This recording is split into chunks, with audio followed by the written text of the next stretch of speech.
Buenos días, iglesia. Un gusto saludarlos de nuevo. Seguimos adelante con nuestra serie de lamento y hoy estamos en Lamentaciones 3. Una de las preguntas más frecuentes con las que luchamos como seres humanos es: si hay un Dios, ¿será que Él es bueno? De todos los atributos de Dios, por alguna razón, se nos hace más difícil creer en la bondad de Dios. Podemos creer que Él es justo. Podemos creer que si hay un Dios, Él es poderoso. Podemos hasta creer que Él está en todo lugar, pero por alguna razón, creer que Dios es bueno nos cuesta. Quizás esto es simplemente desconfianza en general, ya que nos cuesta también confiar en otros, pero yo no creo que necesariamente sea así. Esta desconfianza de la bondad de Dios que nosotros tenemos, yo creo que viene desde el huerto de Edén. La mentira principal sembrada por la serpiente en Edén fue sugerirles a Adán y Eva que Dios no es bueno. Noten lo que dice Sinclair Ferguson. Él dice: la serpiente usó el mandamiento para engañar a Eva acerca de la naturaleza del dador del mandamiento. Ella solo vio una ley, la negativa, y no las muchas bendiciones de los mandatos de Dios. Solo vio la prohibición, no al Padre Celestial como alguien lleno de sabiduría y amor, habiendo encontrado un sitio donde aterrizar. Aquí, en el caso de Eva, Satanás sigue aterrizando en el mismo territorio en nuestras vidas. Dudamos de la bondad de Dios. Y los momentos cuando nosotros más dudamos de la bondad, del amor, de la fidelidad de Dios, son en momentos de gran aflicción y de gran sufrimiento. Es el momento cuando nos cuesta saber si Dios realmente está cerca, si le importamos o no. Es el momento cuando nos sentimos abandonados y olvidados, y precisamente en esos momentos surge de nuevo la misma mentira sembrada por la serpiente en Edén. Nos viene a visitar a nosotros también, llevándonos a cuestionar: ¿será que Dios es bueno? ¿Será que realmente está con nosotros? ¿Que realmente me ama? Lo que vemos propuesto claramente en Lamentaciones 3 es una respuesta a nuestras dudas más profundas con respecto a esta pregunta de la bondad de Dios. El poeta, en medio de una situación de gran aflicción, afirma con algunos de los versículos más preciosos en todo el Antiguo Testamento, afirma la bondad de Dios y así nos confronta con la idea muy clara de que Dios es bueno en toda circunstancia. Este pasaje, Lamentaciones 3, fue escrito con un mecanismo poético donde cada 3 líneas inicia con la misma letra y avanza secuencialmente por las 22 letras del hebreo. Por eso hay 66 versículos. Nosotros no vamos a leerlo todo hoy porque hay 66 versículos, pero vamos a ver varios diferentes versículos de este pasaje a lo largo del sermón. Además, en este pasaje nosotros vemos un cambio en los poemas. En los primeros 2, en general, se ha utilizado la figura de una mujer hablando, pero ahora nosotros vemos a un hombre hablando, y algunos suponen que esto es el mero poeta hablando de su experiencia. Es posible, pero realmente no lo podemos confirmar. Pero el pasaje en Lamentaciones 3 inicia con el poeta hablando de cómo es que ha sido afligido por Dios. Vemos esto en los primeros 20 versículos. En estos primeros versículos el poeta explica que el motivo de su aflicción de manera general es su propio pecado. Él dice en versículo 1 que esta aflicción viene a causa de la vara de su furor, refiriéndose a Dios. Y como ya hemos establecido en las primeras 2 semanas de este libro, Judá ha sido castigada, ha sido desterrada por su idolatría constante a lo largo de los siglos. El asedio de Jerusalén llevado a cabo por Babilonia fue resultado no simplemente de movimientos políticos, sino fue causado por el pecado de Judá. Y lo más horroroso no era el asedio de Jerusalén, ni la aflicción en sí, sino la idolatría que lo causó. De ahí el poeta empieza a explicar un poquito más la aflicción que está viviendo, y los versículos 7 al 13, el autor da esta idea que en esta aflicción siente que ha sido arrinconado por Dios. Noten versículo 7, con muro me ha cercado, hablándose de Dios, Él me ha cercado y no puedo salir, ha hecho pesadas mis cadenas. El poeta utiliza varias imágenes en esta sección para dar a entender que Dios lo ha arrinconado sin ninguna salida.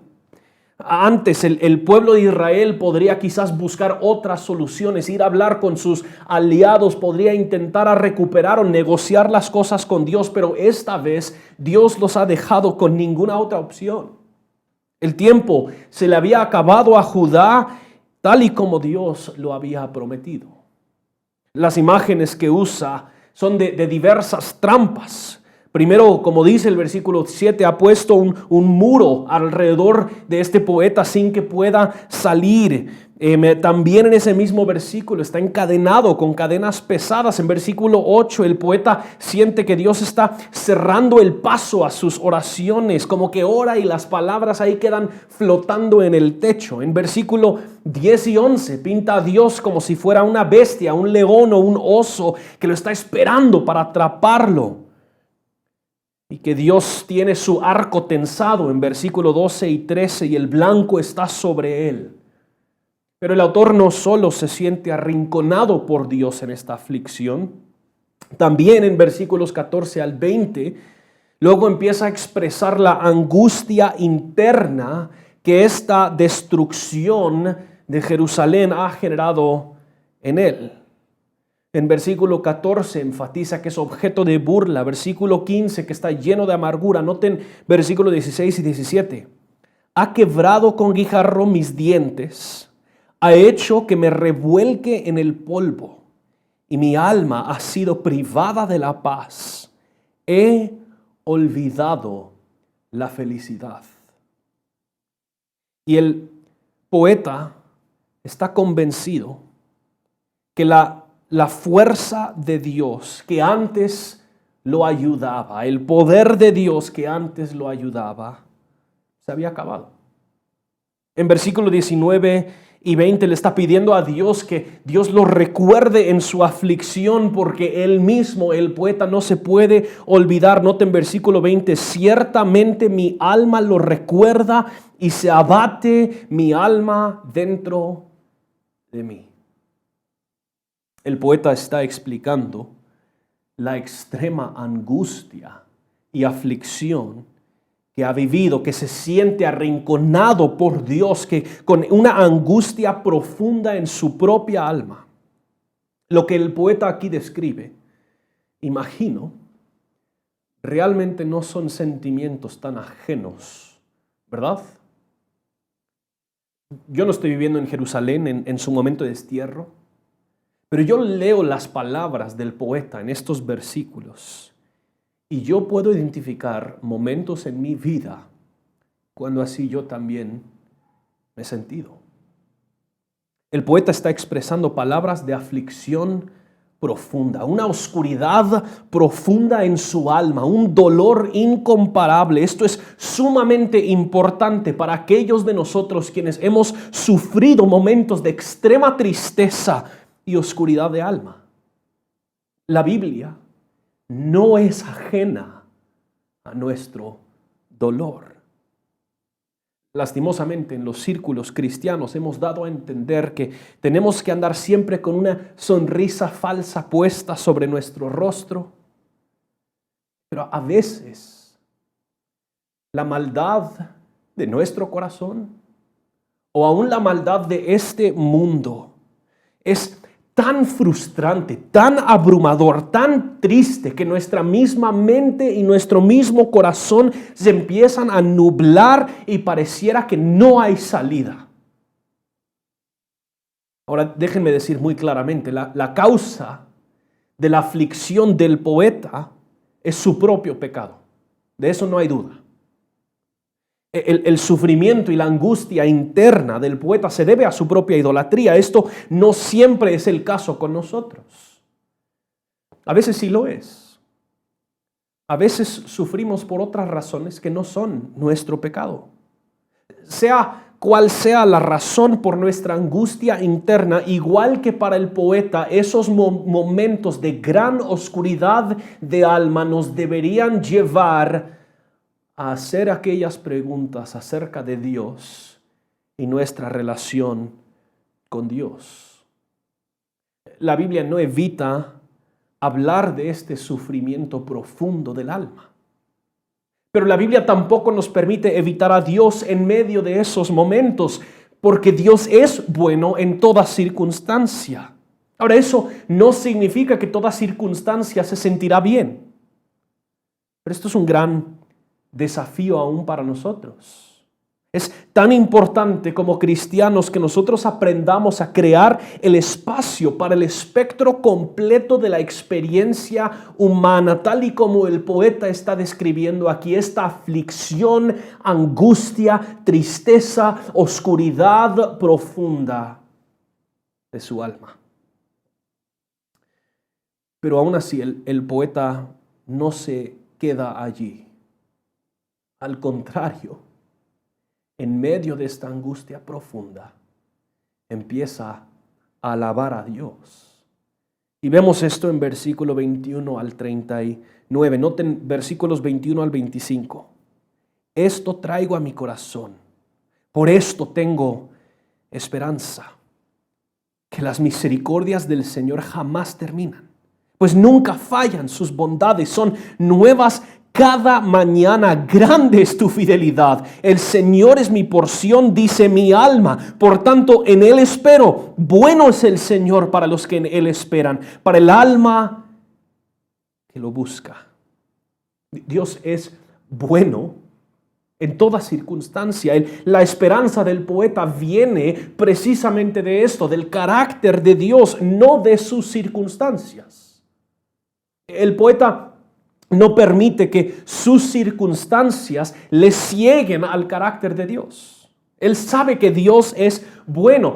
Nosotros solemos juzgar a Dios en base a nuestras circunstancias, en vez de juzgar nuestras circunstancias en base al carácter de Dios.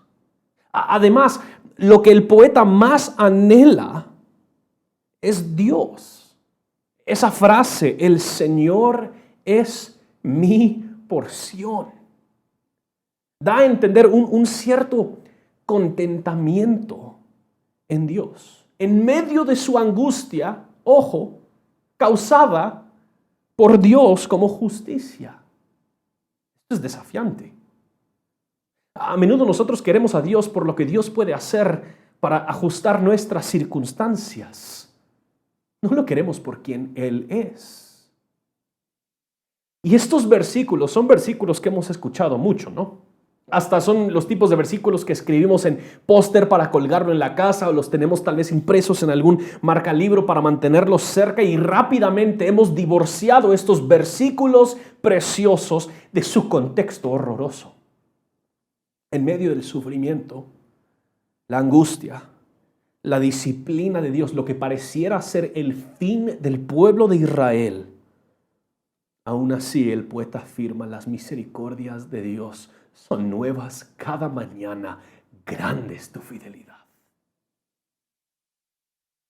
El fundamento para la esperanza del poeta no era que sus circunstancias cambiarían, sino el fundamento era la bondad de Dios.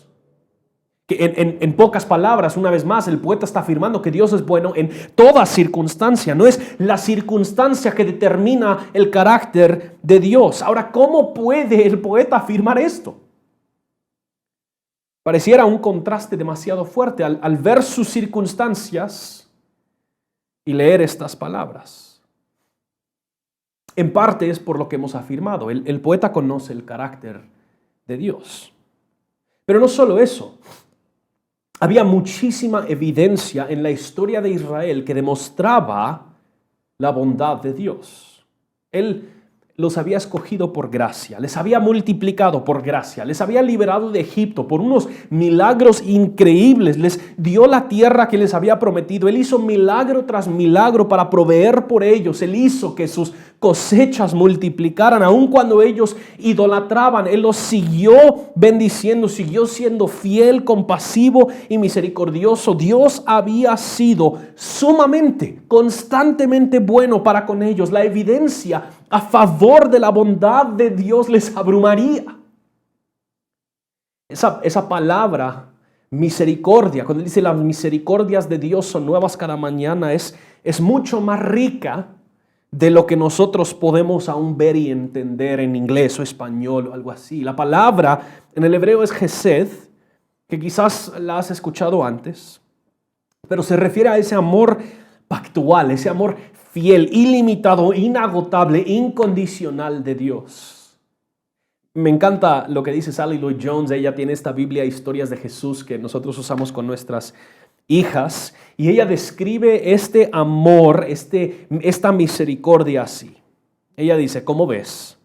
Pase lo que pase, y a pesar de todo, Dios ama a sus hijos. Y ella dice así, con un amor que nunca se acaba, que nunca se da por vencido, que nunca se apaga, que es de siempre y para siempre. Las misericordias, este amor pactual, fiel, inagotable, incondicional, esa misericordia es nueva cada mañana. ¿Por qué? Porque Dios es bueno en toda circunstancia.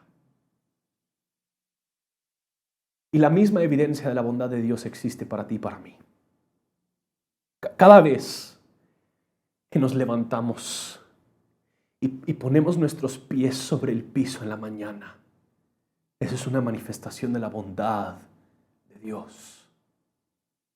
Nuestro primer suspiro al abrir los ojos, los momentos gozosos entre amigos, el poder reírnos, compartir, la sonrisa de nuestros hijos, paisajes increíbles e impresionantes. Todas estas cosas son manifestaciones de la bondad de Dios. Y entonces, ¿cuánto más cuando empezamos a hablar del mero evangelio, de que Dios ha entregado su Hijo para nosotros y en Él nos ha ofrecido perdón de pecado para poder habitar con Él para siempre, y que en Cristo Él va a restaurar y renovar todas las cosas? La evidencia de la bondad de Dios en tu vida, en mi vida, nos abrumaría.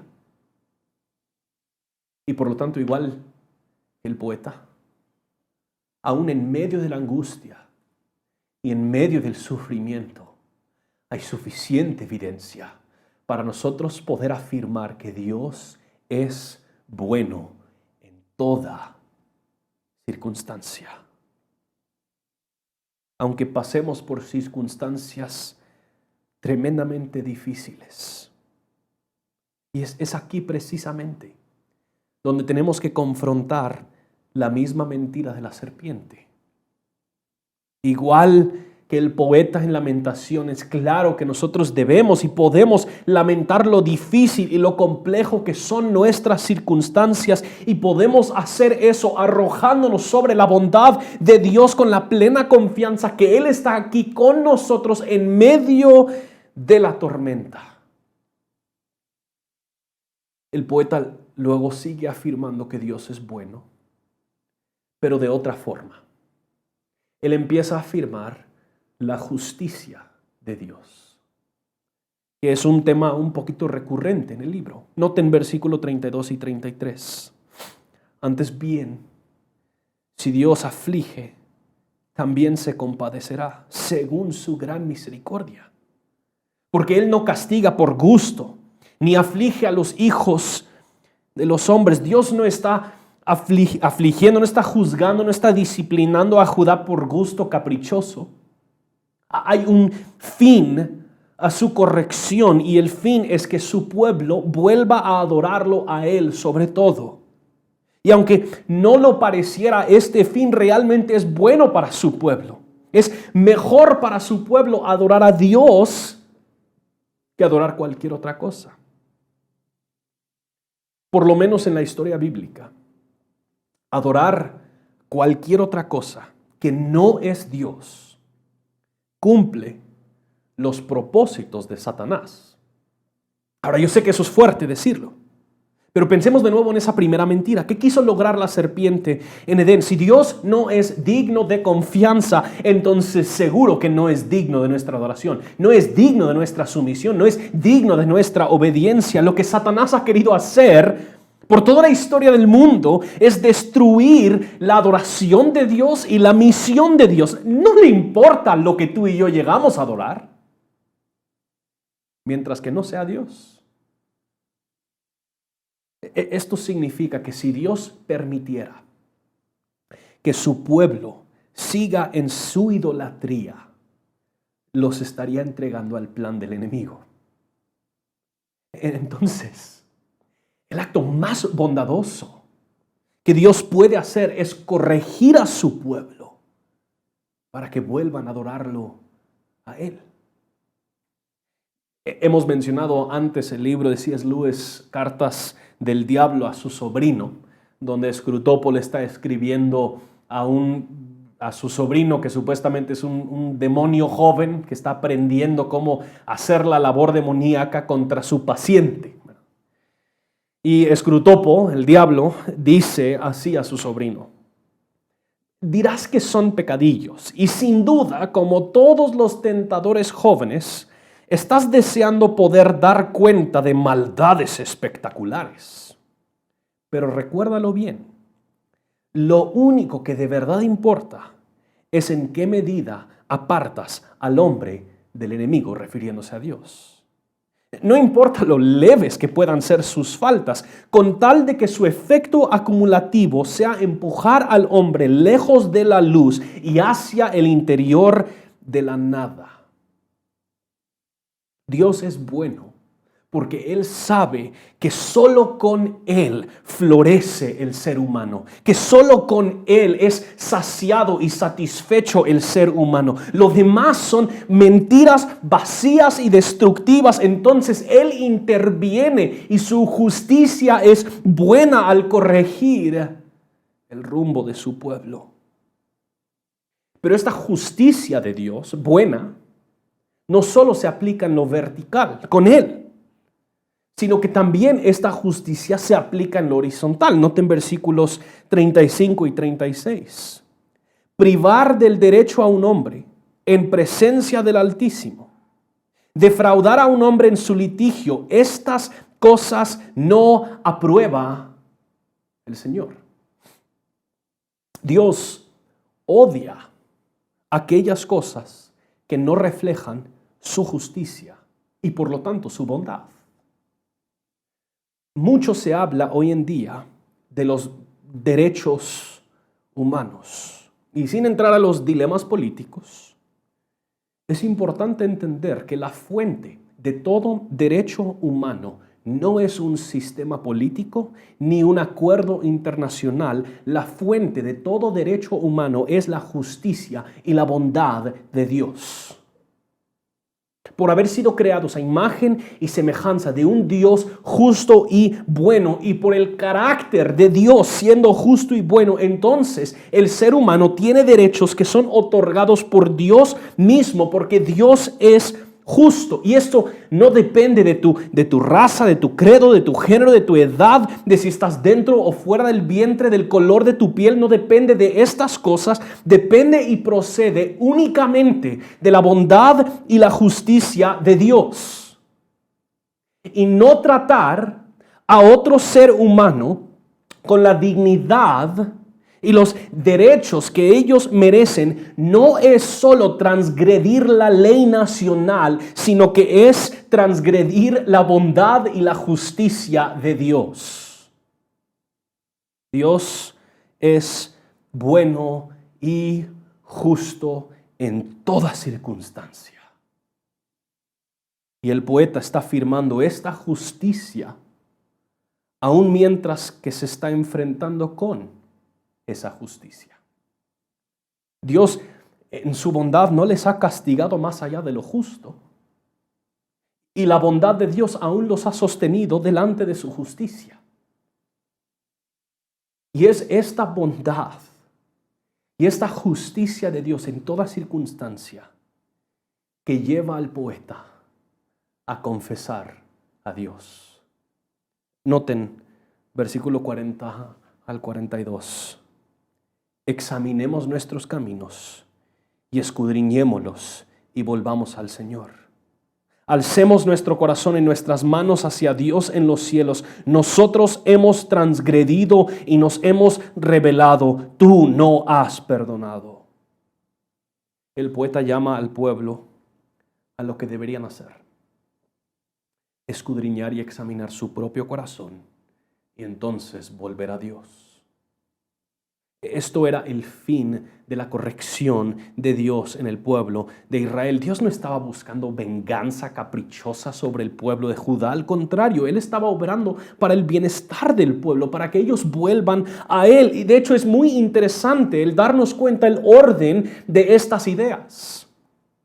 El poeta inicia hablando acerca de la bondad de Dios y luego procede al arrepentimiento. Y este orden afirma algo que Pablo menciona en Romanos 2, versículo 4. Él dice: ¿o tienes en poco las riquezas de su bondad y tolerancia y paciencia, ignorando que es la bondad de Dios que te guía al arrepentimiento?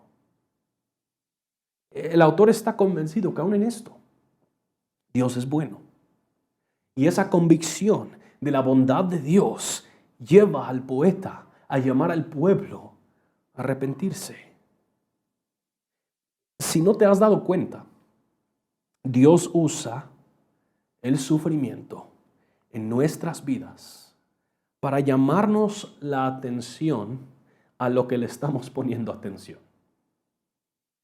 Él usa el sufrimiento para sacudirnos, para exponer en lo que realmente estamos confiando. Es en el sufrimiento que se nos arrebata toda capacidad para resolver nuestros propios problemas y nos deja desnudos, impotentes e ineptos para cambiar. De repente la información que nosotros teníamos acerca de Dios no sirve para ajustar nuestras circunstancias. Nuestro entendimiento y conocimiento no sirve para que le podamos encontrar sentido. Nuestro poder es inútil para rescatarnos. Somos confrontados con lo débil que realmente somos en el sufrimiento, y eso es bueno. Dios es tan bueno en medio del sufrimiento, en utilizarlo para que podamos nosotros llegar al fin de nosotros y refugiarnos en Él, volver a Él. Por eso el sufrimiento es tan buena herramienta en las manos de Dios, cumpliendo en nuestro corazón lo que a menudo nuestras disciplinas jamás logran por sí solas. De hecho, Martín Lutero hablaba de sus 3 maestros en el crecimiento cristiano.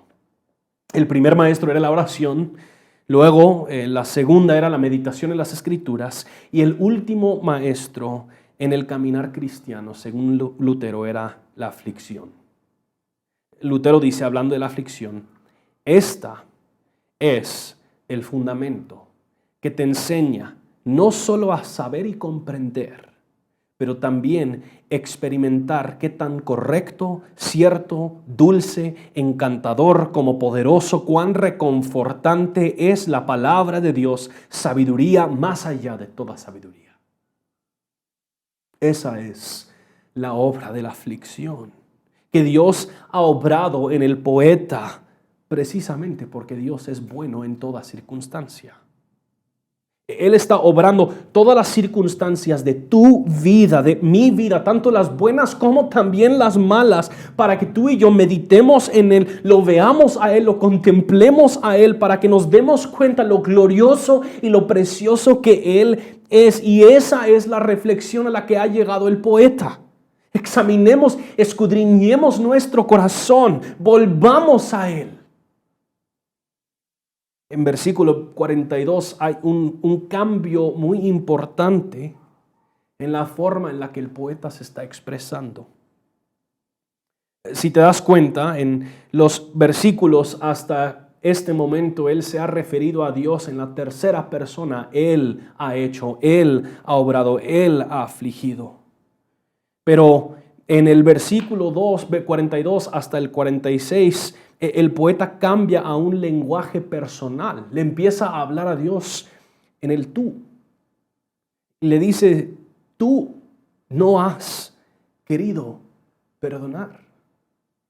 Ahora, esto no quiere decir que Dios no quiere perdonar, pero que Dios ha estado esperando el arrepentimiento del pueblo de Judá para otorgarles perdón, un reconocimiento genuino y profundo de su pecado delante de Dios siempre resulta en perdón, siempre. Dios jamás ha repudiado el corazón contrito y arrepentido.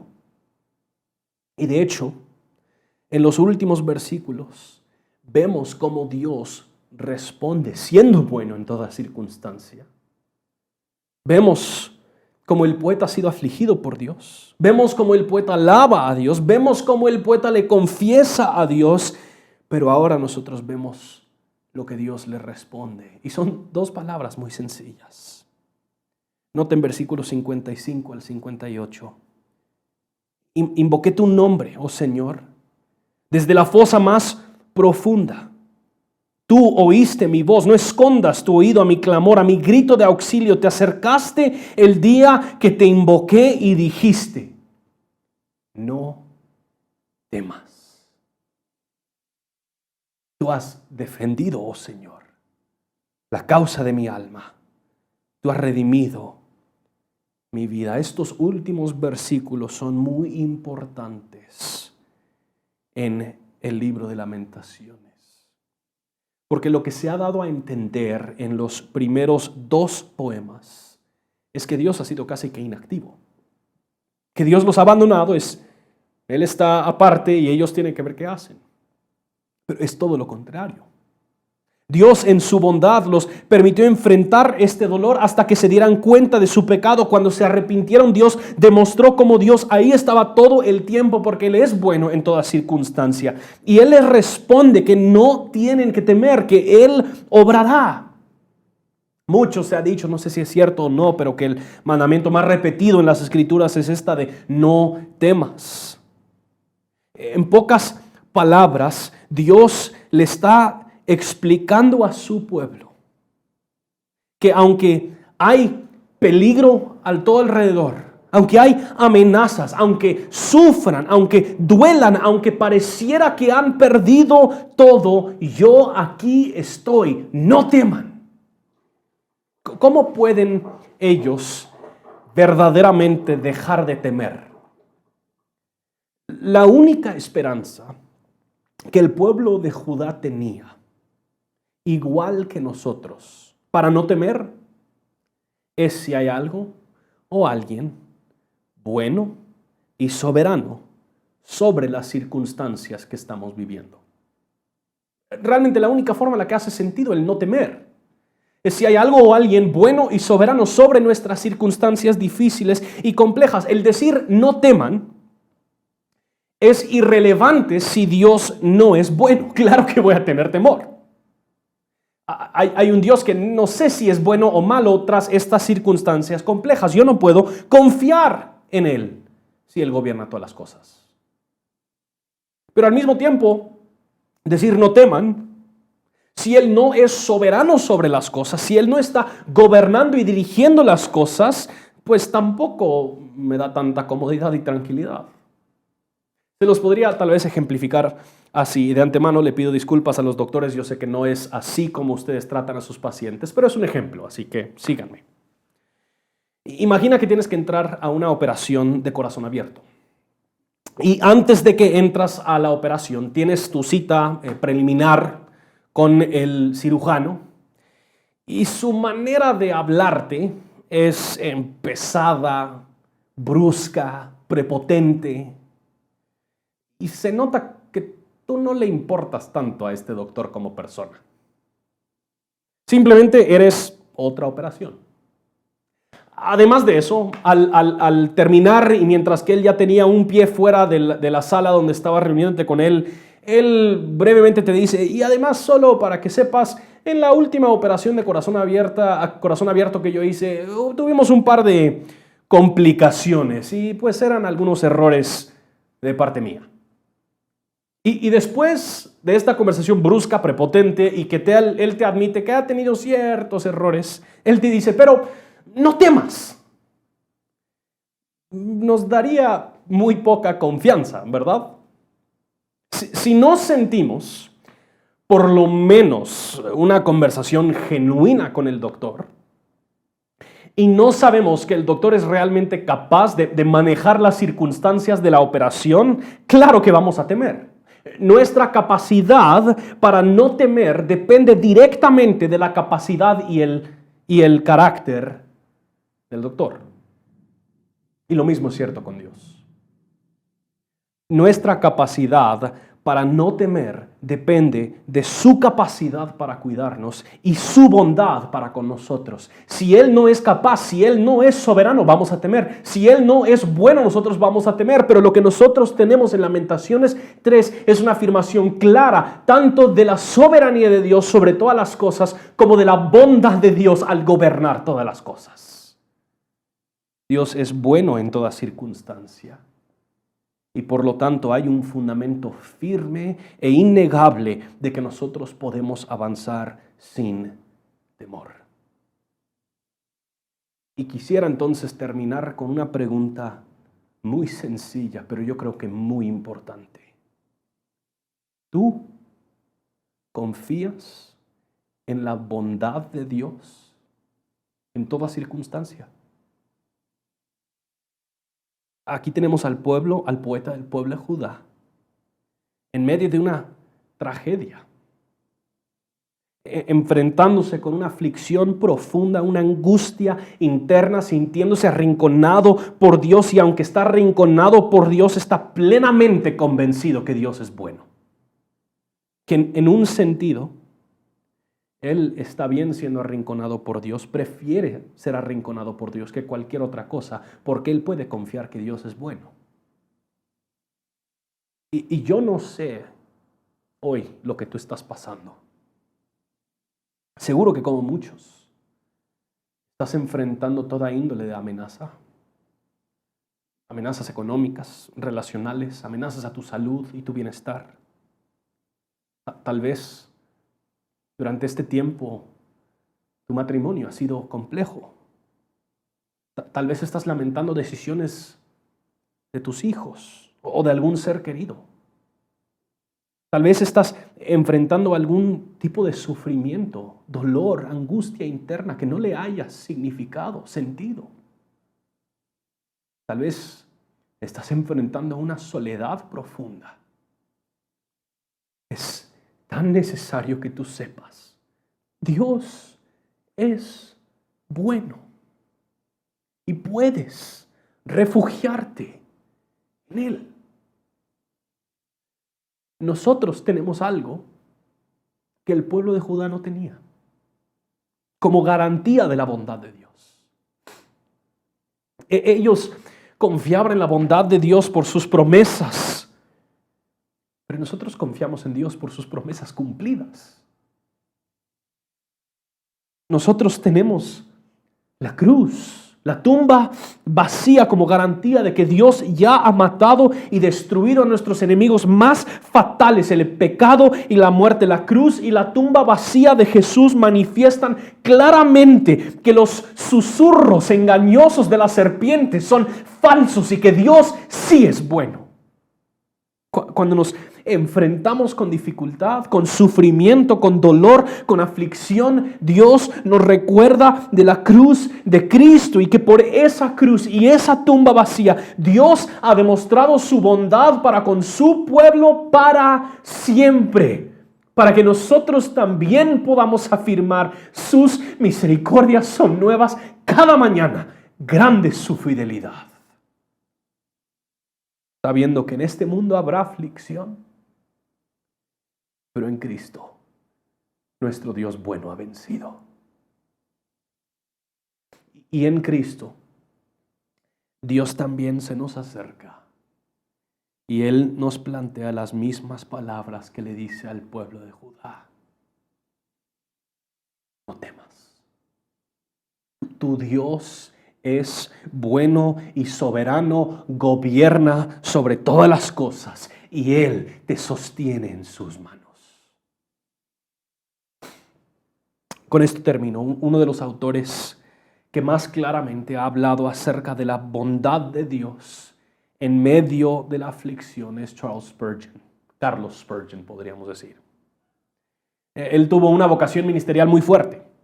Él pastoreó una iglesia de más de 5,000 personas. Él abrió varios hogares de acogimiento para niños en riesgo. Él mentoreaba a jóvenes en el ministerio, editaba y escribía para una revista mensual. Él publicó un sinfín de libros.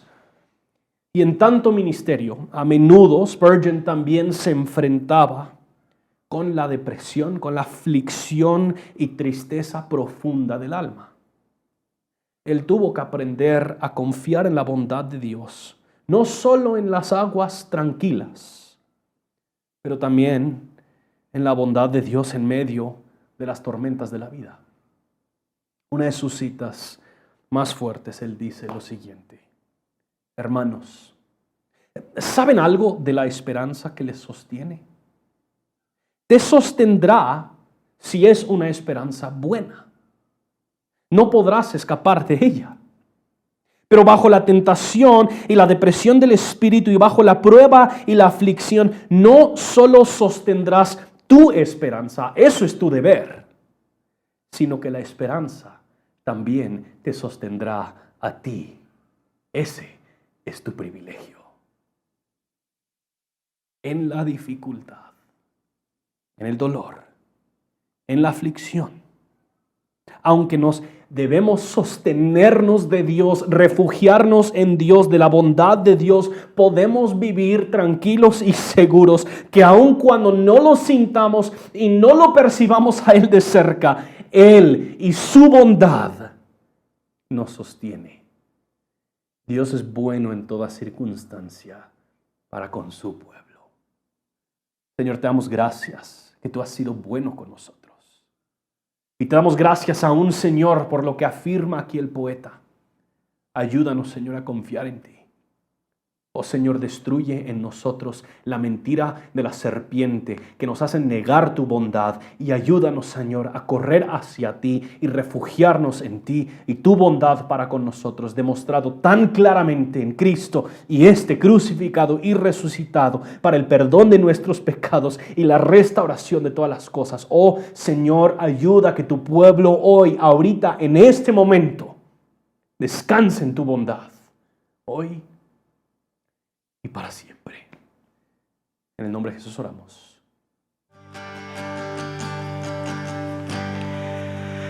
Ven, camina y lleva tu cruz, reflejando al mundo a Jesús.